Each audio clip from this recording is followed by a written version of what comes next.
Me llamo Ricardo y sobreviví cruzando México arriba de la bestia. Lo que voy a contarles no son leyendas, son los horrores que miles vivimos y que muchos no sobrevivieron para contar. Cada año, más de 400,000 migrantes intentan cruzar México montados en trenes de carga. Muchos pierden extremidades, otros desaparecen para siempre. Estas son 6 historias reales que ocurrieron sobre los vagones del tren más peligroso de América. Antes de comenzar, si estas historias te impactan, déjame saberlo en los comentarios. Y suscríbete, porque en este canal compartimos las verdades que otros no se atreven a contar. Historia número 1. La mujer del vagón 7. Marzo de 2017. Carlos, un hondureño de 28 años, iba en su tercer día arriba de la bestia cuando la conoció. Era de madrugada y el tren acababa de salir de Veracruz rumbo a Orizaba. En el vagón número 7 viajaban unas 30 personas. Carlos estaba sentado en el borde luchando contra el sueño cuando vio subir a una mujer. Llevaba un vestido blanco sucio y el cabello largo y despeinado. Lo extraño era que el tren llevaba más de 1 hora en movimiento. ¿Cómo había subido? La mujer caminaba entre los migrantes dormidos, mirándolos fijamente. Cuando llegó donde estaba Carlos, se detuvo. ¿También vas al norte?, le preguntó Carlos. Ella sonrió de manera extraña y señaló hacia atrás, hacia los vagones que ya habían pasado. «Yo ya llegué a mi destino», dijo con voz hueca. Carlos sintió un frío profundo. En ese momento, un compañero hondureño llamado Miguel despertó y gritó: ¡Tú eres la que vi hace 2 años! La mujer volteó lentamente hacia Miguel. Él estaba pálido, temblando.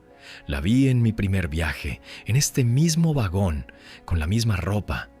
Me dijiste que tuviera cuidado con el túnel. Carlos sintió terror. 2 años antes. La misma mujer, la misma ropa. El túnel de Fortín viene en 10 minutos, dijo la mujer. Las ramas están bajas este año. Muchos se agarran fuerte, pero se agarran de los lados equivocados. Y antes de que pudieran reaccionar, la mujer caminó hacia el final del vagón y simplemente se dejó caer. Carlos y Miguel corrieron al borde. No había nadie. El tren iba a más de 60 kilómetros por hora. Nadie podría sobrevivir esa caída. Aterrorizados, despertaron a todos en el vagón y les advirtieron sobre el túnel. Algunos se rieron. Otros, los migrantes más experimentados, se pusieron pálidos y comenzaron a asegurarse, alejándose de los bordes. Cuando llegaron al túnel de Fortín, lo entendieron todo. Ramas gruesas invadían el espacio sobre los vagones. Cualquiera que estuviera sentado en los bordes laterales habría sido golpeado y arrojado del tren. 4 personas que no hicieron caso murieron esa noche. Carlos investigó después. En 2015, una mujer guatemalteca llamada Rosa María había muerto en ese mismo túnel, en el vagón número 7. Llevaba un vestido blanco. Algunos dicen que su espíritu sigue advirtiendo a los migrantes. Otros dicen que es un demonio que disfruta viendo morir a la gente. Carlos nunca lo supo, pero jamás olvidó su rostro, ni su sonrisa. Historia número 2. Los dedos en el techo. Esta historia me la contó un salvadoreño llamado Ernesto en un albergue de Altar, Sonora. Todavía le faltaba una mano cuando lo conocí. Ernesto viajaba en un vagón tolva, esos que tienen techo. Pensó que sería más seguro que ir al descubierto. Él y otras 15 personas iban dentro, protegidos del sol y de la vista de las autoridades. Era julio de 2019. El calor era insoportable. Iban a la altura de Chiapas, cerca de la frontera con Guatemala. Llevaban 2 horas de viaje cuando Ernesto escuchó algo raspando el techo metálico del vagón. Scratch, scratch, scratch. Al principio pensó que eran ramas, pero el sonido era muy regular, muy deliberado. ¿Escuchan eso?, preguntó a los demás. Todos guardaron silencio. El raspado continuaba, moviéndose de un lado a otro del techo. Entonces vieron las grietas de luz bloquearse. Había algo, o alguien, caminando sobre el techo del vagón. Un nicaragüense llamado Polo gritó: «Debe ser alguien que se subió en la última parada. Díganle que baje, aquí hay espacio». Golpearon el techo. El raspado se detuvo. Por un momento, todo quedó en silencio absoluto, solo el traqueteo del tren. Entonces, dedos humanos comenzaron a aparecer por las rendijas de ventilación del techo. Dedos largos, sucios, con uñas negras y rotas. No eran 5 dedos, eran decenas, apareciendo por cada rendija, moviéndose, tanteando, como buscando algo. Una mujer empezó a gritar. Los dedos se movieron hacia el sonido. Ernesto vio con horror cómo uno de esos dedos se extendía imposiblemente largo, como si no tuviera huesos, y tocaba el cabello de la mujer. «¡Aléjense del techo!», gritó Polo. Pero era tarde. Los dedos comenzaron a jalar. La mujer fue levantada del suelo, su cabeza golpeando el techo metálico. Los dedos se enredaron en su pelo, en su ropa. 3 hombres la jalaron hacia abajo. Escucharon un grito inhumano desde arriba del vagón. No era voz de hombre ni de mujer, era algo gutural, furioso. Cuando finalmente lograron bajar a la mujer, le faltaba un mechón completo de cabello, arrancado de raíz. Tenía marcas de dedos en los brazos, pero las marcas tenían 6 articulaciones cada una. El tren no pararía hasta dentro de 3 horas. Pasaron esas 3 horas en completo terror. Los dedos aparecían y desaparecían, tocaban, rascaban, jalaban cualquier cosa que estuviera cerca del techo. Cuando el tren finalmente se detuvo en Arriaga, todos salieron corriendo del vagón. Ernesto fue el último en salir. Antes de bajar, miró el techo del vagón desde afuera. No había nadie, pero había marcas. Docenas de marcas de manos en el metal oxidado, manos con 6, 7, 8 dedos. Y en el centro, escrito con lo que parecía sangre seca, había palabras en un idioma que Ernesto no reconoció. Un trabajador ferroviario local lo vio mirando el techo y se acercó. «Ah, tocaste el vagón, maldito. Ese vagón ya ha matado a 40 personas en los últimos 5 años. Siempre los que viajan dentro». «¿Qué es?», preguntó Ernesto. «Hay cosas en estos trenes que no son de este mundo, hermano. Cosas que vinieron del sur hace mucho tiempo y ahora solo buscan alimentarse». Ernesto perdió su mano 3 días después, no por el tren, sino porque desarrolló una infección extraña en los dedos que había usado para tocar las marcas del techo. Los doctores dijeron que nunca habían visto algo así. La piel simplemente se pudrió en 48 horas. Ernesto me dijo que todavía escucha el raspado en sus pesadillas. Scratch, scratch, scratch. Historia número 3. El niño que nunca bajó. Esta historia es de las que más me cuesta contar, porque yo la viví. Era 2018. Yo llevaba 5 días en la Bestia. Estábamos en Oaxaca. El tren había parado para reabastecimiento. En esas paradas de 10 o 15 minutos, la gente aprovecha para estirarse, hacer necesidades, conseguir agua. Yo estaba en un vagón plataforma cuando vi subir a un niño. Tendría unos 8 o 9 años. Venía solo. Eso no era raro. Muchos niños migrantes viajan solos. Pero algo en este niño me perturbó. Llevaba ropa limpia, demasiado limpia para alguien que viaja en la Bestia. Y sus zapatos eran zapatos nuevos. Se sentó en la esquina del vagón abrazando una mochila pequeña. ¿Estás solo?, le pregunté. Me miró con ojos enormes y asintió. ¿De dónde vienes? De muy lejos, respondió con una voz extrañamente suave. Le ofrecí agua. La rechazó. Le ofrecí comida. También la rechazó. El tren arrancó. Hice un conteo mental de los que íbamos en el vagón. 12 adultos y el niño. Pasaron 3 horas. El niño no se movió, ni una sola vez. No cambió de posición, no se rascó, no bostezó. Solo miraba fijamente hacia adelante. Un guatemalteco llamado Tomás se me acercó. ¿Has visto que ese niño no se mueve? Sí, es extraño. Hay algo más. Llevo observándolo desde que subió. No parpadea, Ricardo. Ni una sola vez. Sentí un escalofrío. Miré al niño. Tomás tenía razón. Sus ojos estaban completamente abiertos, fijos. «Oye, chamaco», lo llamó Tomás, «¿estás bien?». El niño giró la cabeza hacia nosotros. El movimiento fue mecánico, como una muñeca. «Estoy esperando», dijo. «¿Esperando qué?». «A que llegue mi parada». «¿Cuál es tu parada?». El niño sonrió. Fue la sonrisa más aterradora que he visto en mi vida, la misma que la tuya. Tomás y yo retrocedimos. Otros en el vagón comenzaron a notar que algo no estaba bien. El sol se estaba poniendo. En el crepúsculo el niño parecía diferente. Su piel estaba más pálida, sus ojos más oscuros.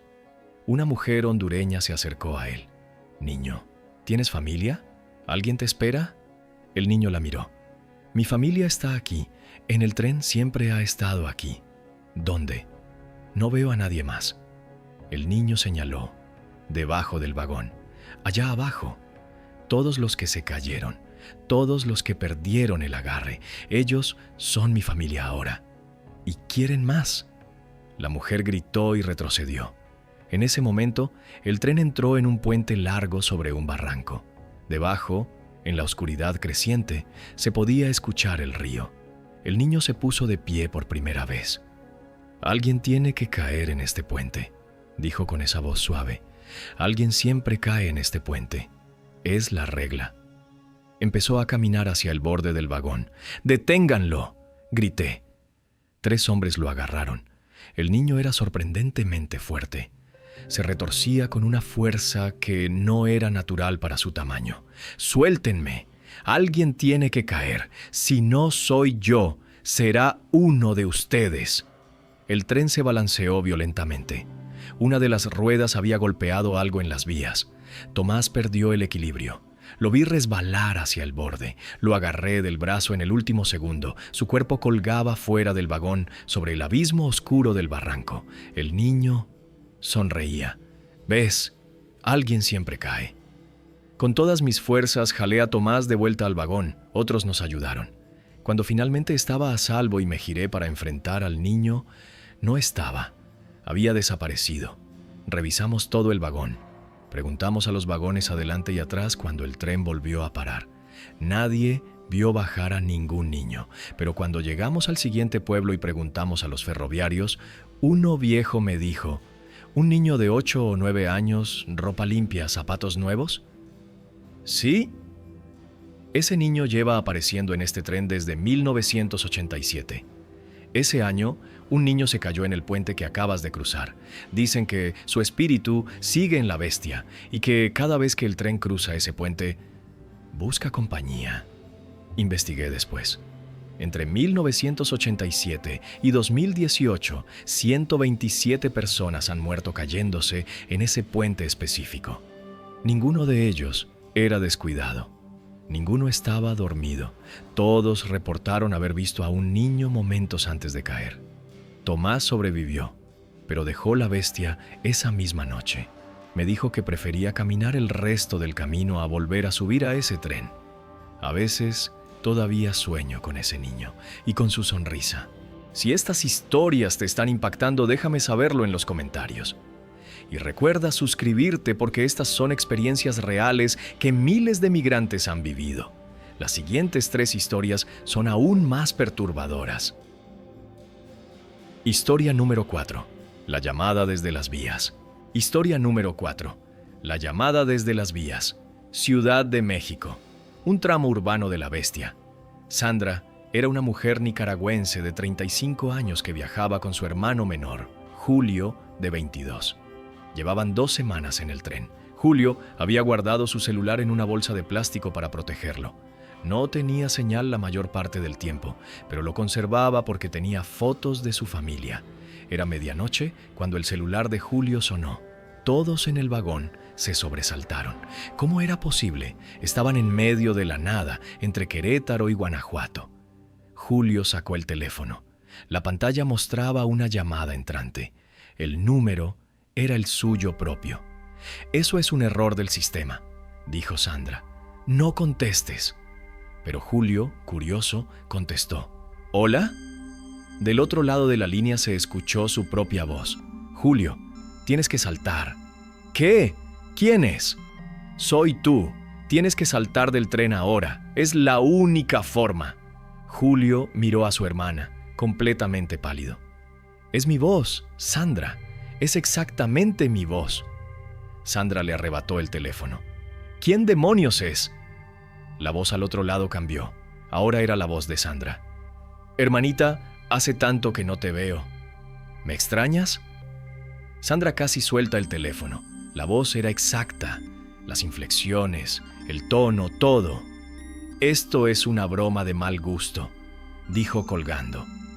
30 segundos después, el teléfono volvió a sonar. Esta vez la pantalla mostraba un mensaje de texto. Del número de Julio al número de Julio. El mensaje decía, no era broma, mira debajo del vagón. Julio y Sandra se miraron aterrorizados. No mires, dijo Sandra. Pero un mexicano en el vagón llamado Héctor ya se había acercado al borde y estaba mirando hacia abajo, hacia las ruedas y las vías. Su rostro perdió todo el color. Dios mío. ¿Qué? Preguntó Sandra. Hay gente allá abajo. Corriendo junto a las vías. Sandra se asomó. Julio también. En la oscuridad, iluminado solo por destellos de luz de luna, había figuras. Decenas de figuras humanas, corriendo a la par del tren. Corrían a una velocidad imposible. El tren iba a más de 70 kilómetros por hora, pero estas figuras lo igualaban sin esfuerzo. Y todas miraban hacia arriba, hacia ellos. El teléfono sonó de nuevo. Esta vez Julio no quería contestar, pero el teléfono se puso en altavoz solo. Múltiples voces hablaron al mismo tiempo. Hombres, mujeres, niños, todas en español, pero con diferentes acentos, centroamericanos. Estamos aquí, debajo del tren. Perdimos el agarre. Nos cayeron las ruedas. Nunca llegamos al norte. Únete a nosotros. Salta, salta, salta. Las voces se hicieron más fuertes, más insistentes. El teléfono comenzó a sobrecalentarse. Julio lo soltó. Las figuras debajo del tren empezaron a subir. Subían por los costados del vagón, manos ensangrentadas, rostros desfigurados, cuerpos mutilados. Una mujer hondureña en el vagón empezó a rezar en voz alta. Las figuras alcanzaron el borde del vagón. «Tírales agua bendita», gritó alguien.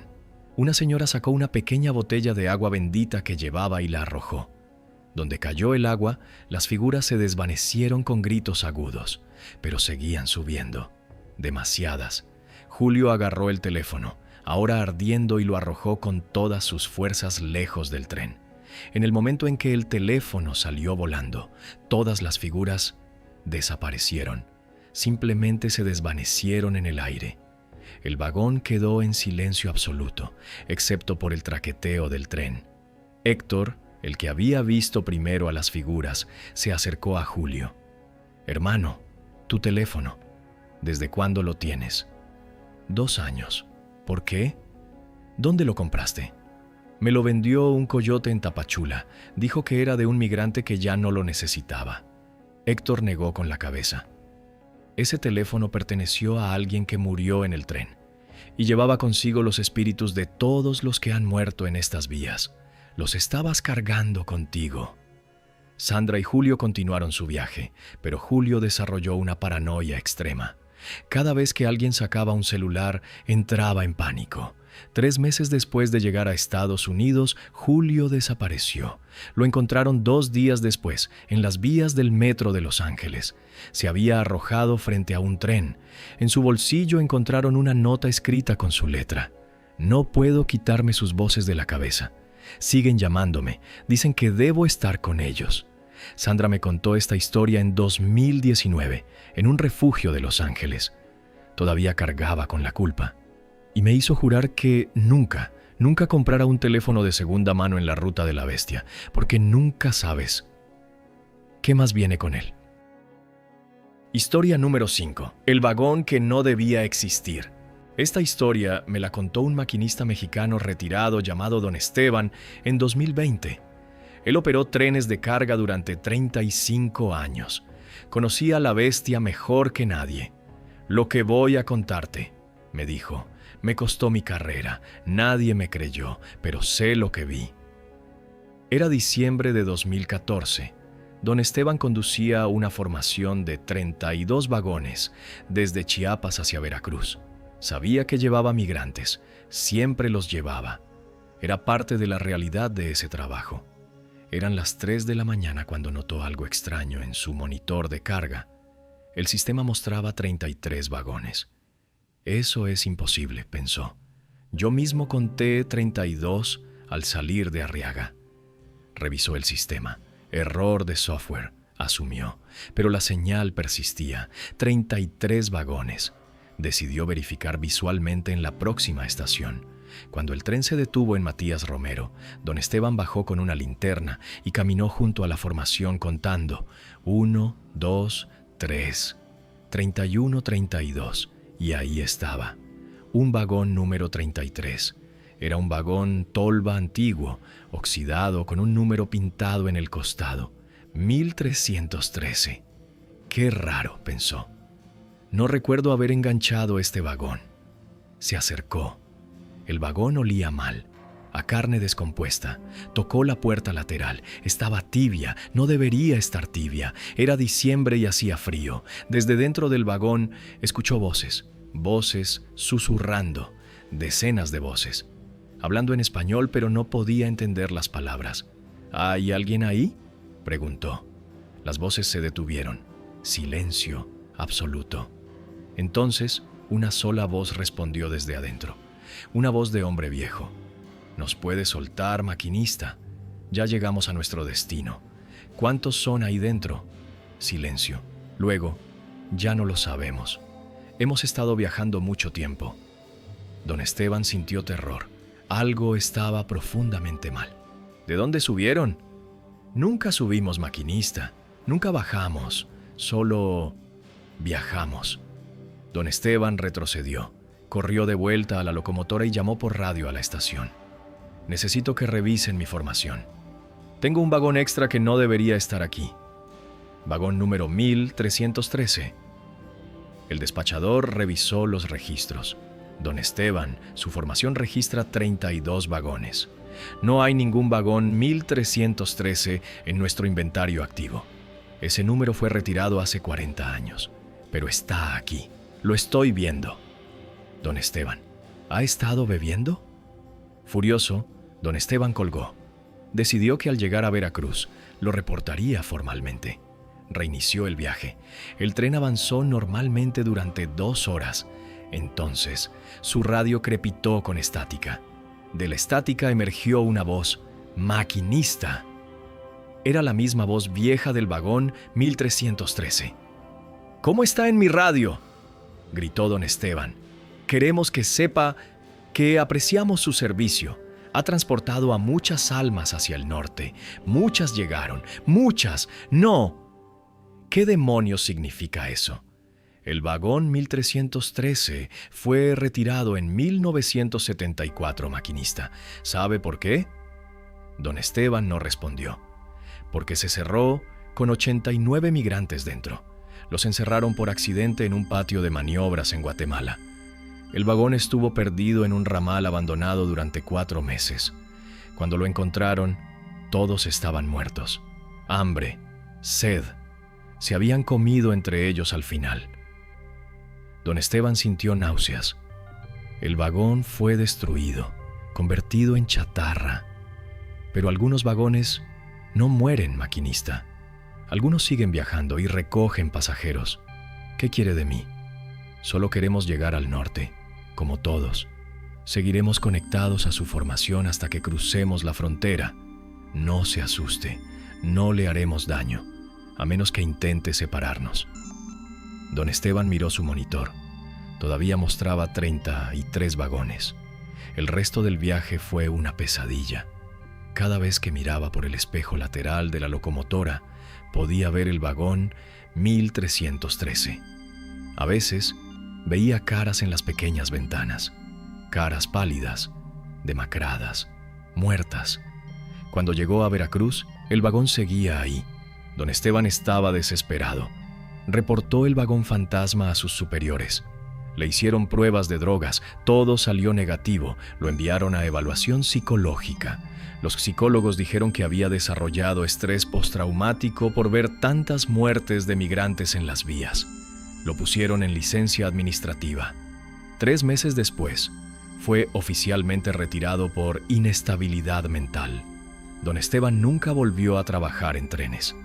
Pero la historia no termina ahí. En 2015, 2016, 2017, cada año, diferentes maquinistas reportaron el mismo fenómeno, un vagón extra, número 1313, que aparecía y desaparecía. Algunos lo vieron, otros solo lo detectaron en sus sistemas. Todos fueron silenciados o despedidos.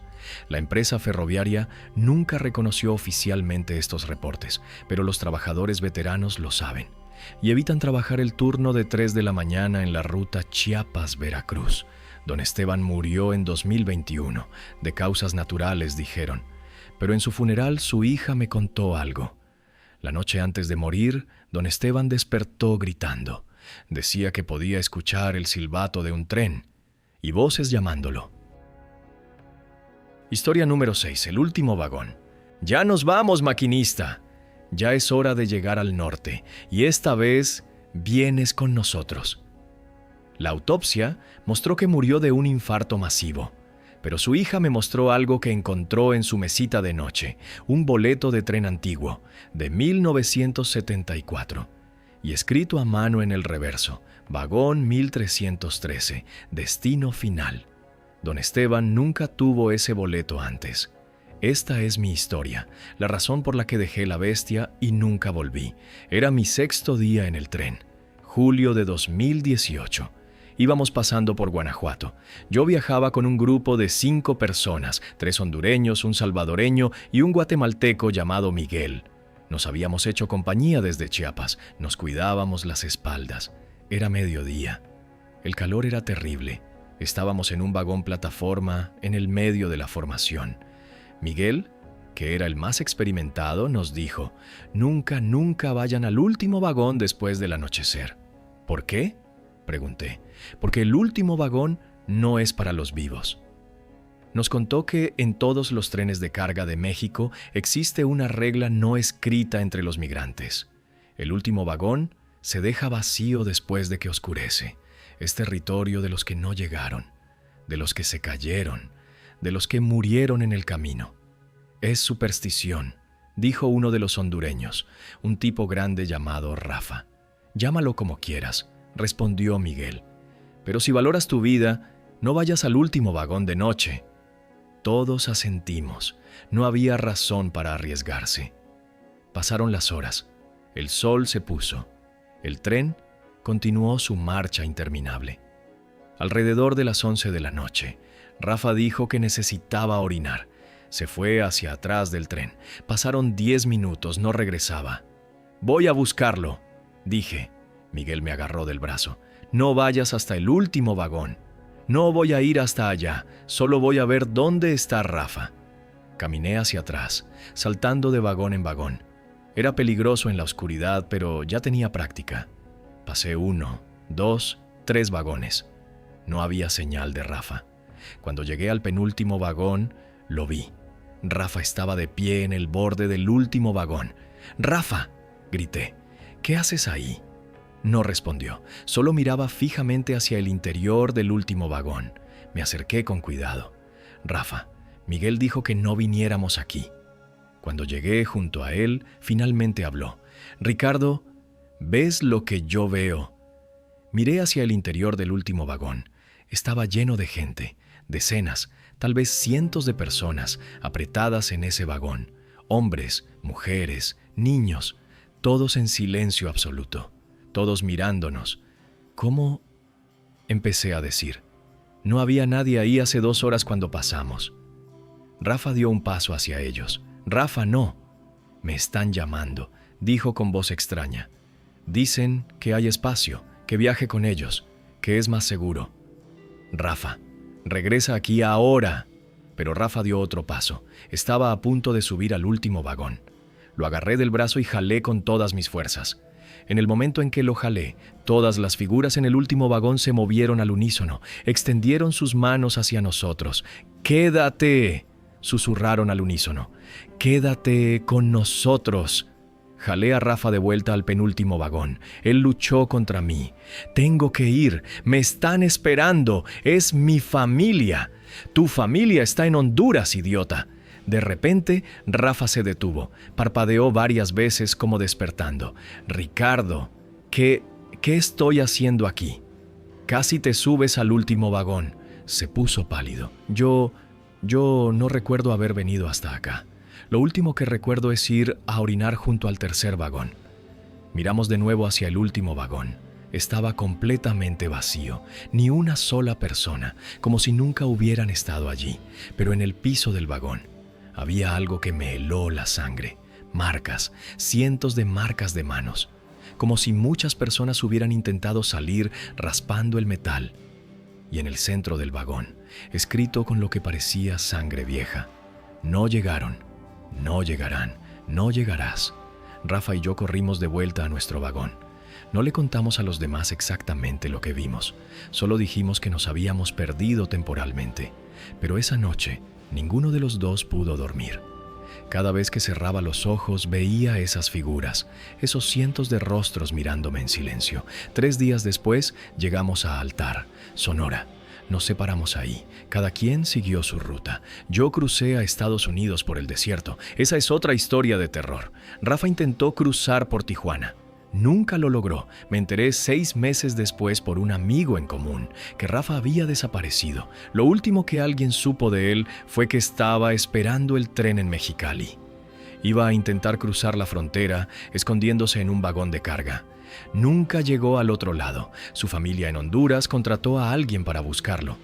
Encontraron su mochila junto a las vías, cerca de la frontera, pero nunca encontraron su cuerpo. En la mochila había una nota que Rafa no había escrito antes. La letra era similar a la suya, pero diferente. La nota decía: me quedé con ellos, en el último vagón. Me estaban esperando todo este tiempo. Ahora yo también espero. Espero a los que vienen. Al final, todos terminamos en el último vagón. Yo dejé la bestia después de eso. No volví a subir a un tren de carga nunca más, pero a veces, en mis pesadillas, estoy de nuevo ahí, en el último vagón, y todas esas figuras me miran y me dicen: todavía no has llegado, Ricardo, todavía puedes quedarte con nosotros. Y me despierto gritando: esta es la verdad que nadie cuenta sobre la bestia. No es solo un tren, es un recolector de almas, y el último vagón nunca está verdaderamente vacío. Estas son solo 6 de las miles de historias de terror que ocurren en La Bestia cada año. No son leyendas, no son invenciones, son experiencias reales de personas reales que arriesgan todo por buscar una vida mejor. Cada año, miles siguen subiendo a ese tren, y cada año, muchos no llegan a su destino. Si esta historia te impactó, compártela. Que la gente sepa lo que realmente sucede en estas rutas. Déjame en los comentarios. ¿Conoces alguna otra historia de la bestia? ¿Te atreverías a subirte a ese tren? Suscríbete a este canal para más historias reales que otros no se atreven a contar. Y recuerda, detrás de cada migrante hay una historia, algunas de esperanza, otras de pesadilla. Soy Ricardo y esta fue mi verdad. Nos vemos en el próximo video, si sobrevives para verlo.